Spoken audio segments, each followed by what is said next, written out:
My name is Bond. James Bond.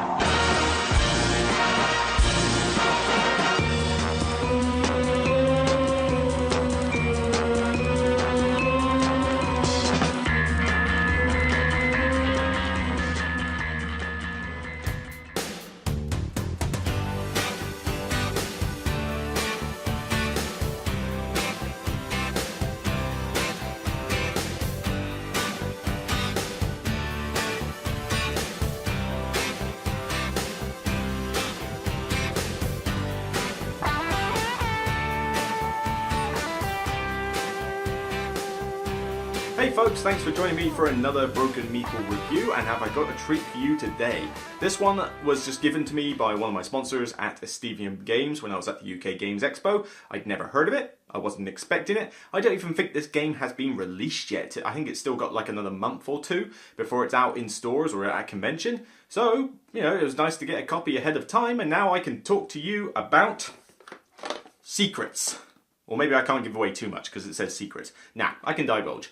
Secrets is a social deduction game from Bruno Faidutti and Eric Lang. So Eric Lang has been getting all the attention lately with some of the games and Kickstarters he's been doing, and Bruno Faidutti is another well-established designer who has produced some very cool games, such as, for example, my beloved Citadels, which is out of shot, unfortunately. But, you know, he's done a lot of other cool stuff as well, and he tends to do some of the more sort of crazy, zany type games. You know, they've got a bit of a twist to them, or a bit of a quirk, and Eric Lang has done some very neat designs lately, even if I'm not the biggest fan of all this stuff. You know, I'm one of the few in the world that hasn't gone mad on the whole Blood Rage thing, but then, you know, XCOM still sits on my shelf nice and happy, and, you know, this is another one that I thought, two good designers in conjunction for a social deduction game? I'll find out more. And literally, that was all I could tell from it. I could tell it was social deduction, it had the two designer names on it, and that was it. Oh, and felt quite heavy for a small box. That was pretty much all the info I had, so I went into this completely brand new, with no expectations other than two good designers on the box, and Repost Production as the publisher, who's done some very cool games. So, started off on a little bit of a high note, but let me tell you more about what this is all about.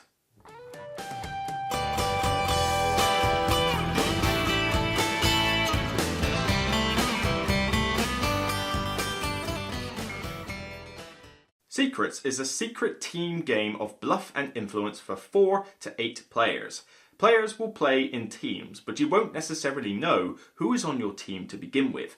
There are 3 factions that you could be. You could be the KGB, you could be the CIA, or you could be a hippie. Now, if you are a hippie, you are by yourself and trying to win the game individually. If you are one of the other 2 factions, the CIA or the KGB, then you are trying to win with your teammate if they are in play. Each player will be dealt an identity token to represent who they are. One will be in the center that no one knows, and depending on the player count, you will see a certain amount of other identity tokens. You then have character cards that you will draw from a deck, 2 each round, and you will offer one of the 2 characters face down in secret to another player of your choice. That player then has the choice of whether to accept the offer or refuse it. If they accept it, they keep the card. If they refuse, it goes back to you. The card is then flipped up, and each of the characters that you can do have a certain points value for winning the game, but also a special ability that goes off every time. If you are ever caught with more than one copy of the same individual though, then those cards are flipped face down and are worth no points. Some characters will allow you to look at other tokens, some will flip cards face up and down, some will just simply allow you to give negatives to people. There's all sorts of shenanigans that these characters do, but none of them are particularly complex. Play will continue with players accepting and refusing offers, lying and bluffing to each other, trying to figure out who's on your team and who's against you until somebody has 5 cards in front of them, at which point the game ends and you reveal who you are and total up the points for the teams. The CIA or the KGB will win if they have the highest points out of everything. However, if a hippie has the lowest individual score out of all the players, they will win by themselves. So it's a typical social deduction game where it's all about lying and bluffing when you need to, figuring out who's on your side and who isn't, and just generally having a good time.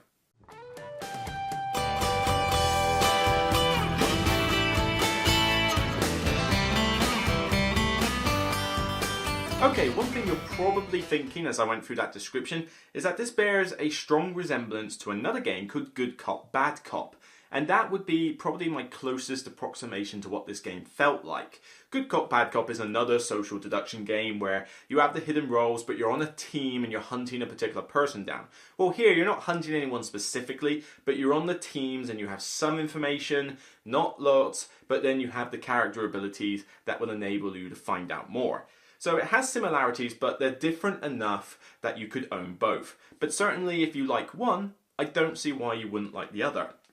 Now, the game plays very smoothly. The character abilities, I believe there's 8 different characters. They're not complicated at all. There's a help sheet for you to tell which of the characters are in play at any given time. The rulebook descriptions are not ambiguous at all. And the iconography is actually fairly clear about what identity token you should be touching at any one particular time.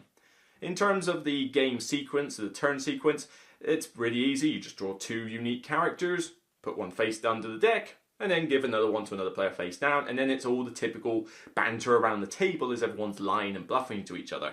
I've drawn a diplomat and a journalist in my hand, and it's like, I want them to reveal their token, so I might give them the journalist, because that causes your token to be revealed to everybody else except you. And I'm thinking, there's a risk he might give it back to me though, and I don't want that to happen, but I'm going to try and offer him the diplomat. So I'm going to say, this is the diplomat. Would you like it? And I'll say whatever I like and hope that they believe me and accept the offer. And as soon as they reveal the journalist, it's like, and then I find out who they are and that gives me more information. Stuff like that will happen on different turns, and it plays pretty smoothly regardless of the number of players. Essentially, the faction tokens balance depending on the player count. So you'll have so many for 4, so many for 8. I would probably say that with this one, kind of in the middle was a sweet spot, because too few players and there's only so many people to talk around, but the games are quick. With 8 players, you kind of have to wait a little bit of time before it gets back around to your turn. That's not to say you won't be involved, because you've got to look and see what information you can gain, but also you might get given a card, so you're involved at that point. But in terms of you drawing the cards and making a choice, the more players you have, the more downtime you'll have before that happens. The component quality is typical Repos production, as in very, very good.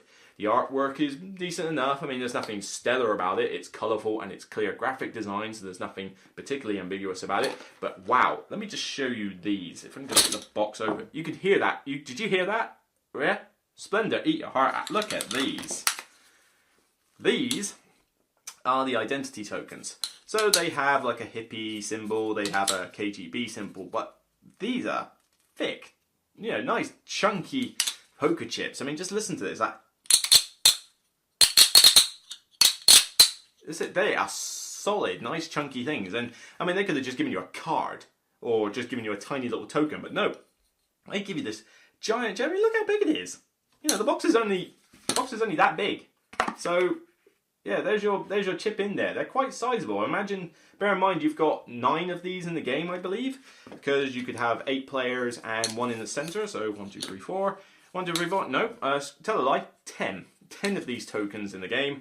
Depending on the player counts, you'll use more or less of them. And, they're good quality. The cards themselves, you've also got some pretty good artwork on the cards. And, they're decent enough. They're sort of, I forget what the size of them is, but I don't think you desperately need to sleeve these. I mean, they'll get handled a lot, but they so far have been handled in quite a few games, and I haven't noticed much in the way of wear and tear. But, it's not many cards, so you would only need maybe 1 blister pack of sleeves in order to sleeve this. But, these are sort of almost like tarot card size, not quite as big as maybe... I have to look it up, but I don't think they're quite as big as, say, the love letter style tarot cards. But yeah, these aren't standard size, so the chances of you having any spare sleeves are kind of slim, really. And you might have to, go out to a retailer or online person and grab yourself some extra sleeves. So I will warn you about that now, but at least you haven't got to worry about storage, because everything will fit back in the box with relative ease. And the box design is decent. The rules are dead simple to learn. I mean, I literally had not read anything with this game until I brought it out to people and said, I got given this game, would you guys like to try it? Read the rules out pretty much from the rulebook, and I normally really, really hate teaching the game like that. But for, what was it, about 3-4 pages max of a sort of mini-sized rulebook, good, bear in mind it's only this big, it was easy with pictorial representations, the characters. Once you've played one game of this, you know what you're doing. You know how the game phase works. You know what the characters do. You know what you should be doing. With regards to how you bluff and lie to other people. It turned out pretty good. It's not a laugh out loud social deduction game, I will say that. But then again, nor was Good Cop, Bad Cop in my opinion. This one will generate some buzz around the table as you're getting very suspicious as to whether someone is past you, a diplomat or a journalist or some other character. It's like, what are you giving me? Especially when you have to consider, what do they know about your identity? Because if somebody from an opposite team is handing you a card and you know that they know that you're not on their team, then chances are what they're giving you is pretty bad. If you suspect someone of being a hippie, then they're trying to get the lowest score possible. So they might be deliberately trying to give you negative cards in the hope that you'll refuse and give it back to them. But then you might also know someone's a hippie even though they don't realise you know they're a hippie, and so you can sort of try and sneak them a nice high point card so that they can't do anything about it. Generally, I was I was pleased with this. I don't think this is quite the, all laugh out loud style social deduction game, and there are better ones out there. I prefer things like Bang the Dice Game, One Night Ultimate Werewolf, Cockroach Poker, just for a straight up lying game. And there are Deception and Murder in Hong Kong, for example. I think that's my favourite one ever. It doesn't quite go up to that level, but very simple, very easy to teach, good quality components, small and pretty portable as you can see, and generally does provide a few good laughs and is easy to just break out and teach to people. 4 to 8 players, so it covers a nice range, and the player count is still good at 4 or 8, but just note those things I said about maybe not having as many people to deal with and maybe the slight downtime with 8 players. But to be honest, unless you're playing with really slow people or like brand new gamers, the turns should be pretty quick. I mean, a gamer is not going to have a problem understanding any of the abilities or what you're supposed to do in the game. Just maybe bear in mind that a brand new gamer, who's barely even seen a social deduction game, might just take a little bit of time to realise what they should be doing with the cards. And to be honest, I tend to not offer social deduction games as a gateway experience anyway, because that whole meta of how you should be lying and bluffing doesn't always come naturally to a brand new gamer. But I was quite impressed with this, to be honest. It's about 20 minutes or so, 30 minutes tops for a game. You could do it even quicker if you're just like really, really quick with the cards. 10 plus for age, that's about right. 4 to 8 players, so it covers a nice range, good components. Relatively cheap. I mean, I don't know exactly what the retail price is, I'm afraid, but well, that's the disadvantage when it hasn't even been released yet. So, secrets, decent enough. I don't think it's spectacular, and it's still going to stay on my shelf though, because it is nice and easy, and I do love social deduction games. But there are better ones out there, I think, in my personal opinion. But maybe some people just don't like the zaniness of something like One Night Werewolf and that. Because that's one thing this one does have an advantage over, though. It's not quite as random and chaotic as some of the other ones. I mean, One Night Werewolf is hilarious and fun. But a lot of people will be turned off that because it is really chaotic with those factions and those abilities. And you can only get so much information. You kind of have to gamble a little bit. Well, here, there's more of a deduction element. You should be able to figure out who people are. You'll have abilities that allow you to see the tokens, and when you think, right, I'm with the KGB, he's a hippie, they're not acting like a KGB, so I think he's on the opposite team, and let me just look at that center one with this card. Okay, I know something they don't. So you can puzzle it out. You might have 1 or 2 people where you're like, I'm a bit uncertain, but eventually you'll start figuring out who's who and act upon it. So if you want a social deduction game that is a bit more controlled, so you have more to think about, or you feel like it's not completely random and chaotic, there's no dice and there's no chaotic abilities, they're all pretty straightforward, not too crazy or anything like that. But you do have to obviously keep your brain cells intact, because there is a memory aspect. Because I had one game where I had to switch 2 tokens around, and I knew that I was giving a team faction away from somebody who had a lot of points so that my team could win. But the thing I was a bit worried about is that I couldn't figure out which of the 2 players I was giving it to was a hippie or on the opposite team or my team, and it's like, oh, I know which one and that was my bad short-term memory at that point. So you do have to pay attention to what's going on. You can't just autopilot this. You can't zone out and be checking your mobile and that. You kind of do need to keep track of what's going on, and I suppose that's an advantage with this. This is a more controlled social deduction game, and some people will prefer that to the zaniness of other types of social deduction games that there are these days. So Secrets, decent design. It's got that little bit of craziness, just that little bit of like funness that Bruno Faidutti is known for, but it has a nice, sleek, streamlined, very easy to follow design that Eric Lang is also known for. So I think this is a good collaboration and a solid social deduction game. I do prefer others. Maybe I like a little bit more of that chaoticness, but like I say, if you prefer the control type, go with this. So Secrets gets a well-deserved 7 double agents. And yes, I know that in the previous review I actually forgot to give it a zany rating. Yeah, well, I'm an idiot like that sometimes. But yep, 7 double agents for this one. It's a solid social deduction game, one for the ones who like control more than crazy chaoticness. But yeah, when this comes out, I recommend giving it a look and see what you think. If you want to ask my opinion as to whether I prefer this to Good Cop, Bad Cop, I'm going to say I prefer this actually. Because Good Cop, Bad Cop, especially with some of the expansions, has like a little bit of like, oh my god, it's a bit all over the place and very swingy. This one has its swingy moments, but not something that you can't predict.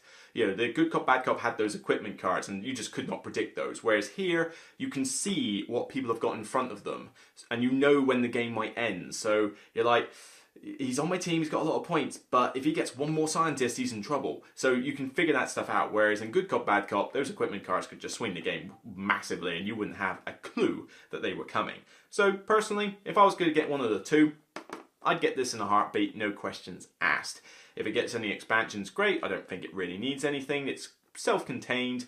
You could maybe add a few extra characters, but you don't want to make it too complex. That's, something that can sometimes be a problem with these social deduction games. They add so much within the expansions that suddenly it's no longer an easy gateway experience, and then you have to play it with the same group to actually use the expansion. So, like I say, self-contained, decent. So that's it from me. I'm going to leave that there. And for now, just take care and realise that no matter what secrets you're holding from another player, it's still only a game. See you soon.